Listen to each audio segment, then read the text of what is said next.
Hello everybody, welcome back to North Dakota Car Guy, and today I'm going to be showing you how to install universal hood vents. Stay tuned.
Alright, you want a carbon fiber hood, but you're broke, like me, and don't have the money to spend on it.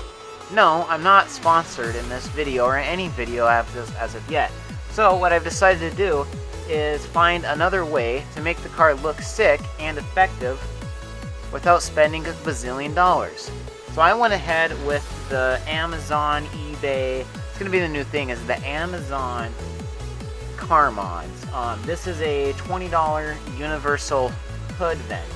Now you could either get these kinds that were long and narrow, or you could get the short stubby style. I was gonna get a carbon fiber hood for this car, but I'm broke. Now you don't want to just go on the market and pick out the first vent you see. There's lots of vents out there. So I went ahead and I looked around for a bit, and I wanted to get the vent that was best going to work for my car. Now, why would you want hood vents? Well, the reason why is because when you're driving the car, your engine gets hot, and these closed heavy hoods, well, they keep it all in, and they end up coming out the edges in the front, but you don't really want that. So what these guys do is when the air is coming in through the front, it channels out through these little scoops in here, facing down like that, and they come out through the hood, and then the carbon fiber is just to make it lighter.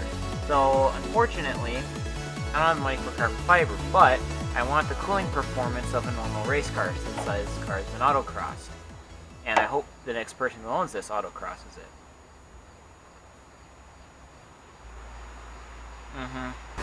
So with that said, I went ahead and I got these long style type things because I thought it would match the car and help with performance.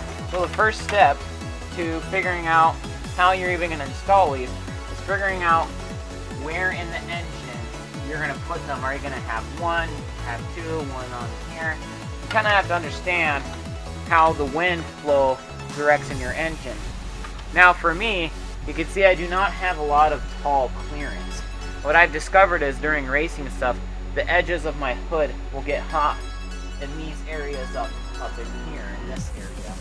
So, what that basically means is, when my fans are going and all the heat's going out this way, it's all coming from these areas here. The air's coming up and channeling out there and out through under there.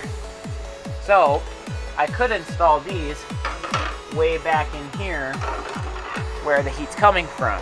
That makes the most sense, right? The main issue is because I have so much crap littered in the engine, like that battery which shouldn't be there and all that electrical which shouldn't be there, but it is.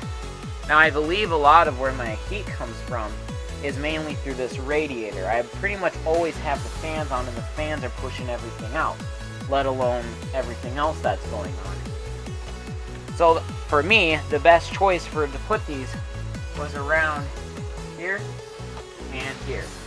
And this was just kind of mocking up where things would be, testing the hood. You know, this will be variant for anybody, which is why I didn't really go over it. So once you figured out where you want these, and take some measurements from here to there, here and there, you know, the drill, and figure out a close mock-up. Oh, that's a spider.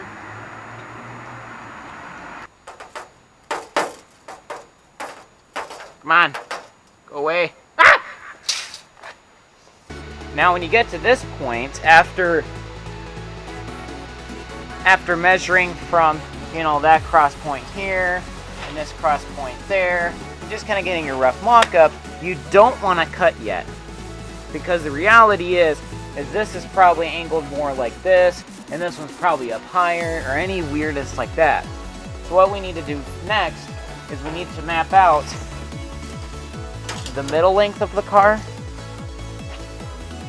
and the horizontal length of the car. We want to make sure everything is squared off exactly, so then we can take measurements from those lines and match that up. So that's what we're going to do next.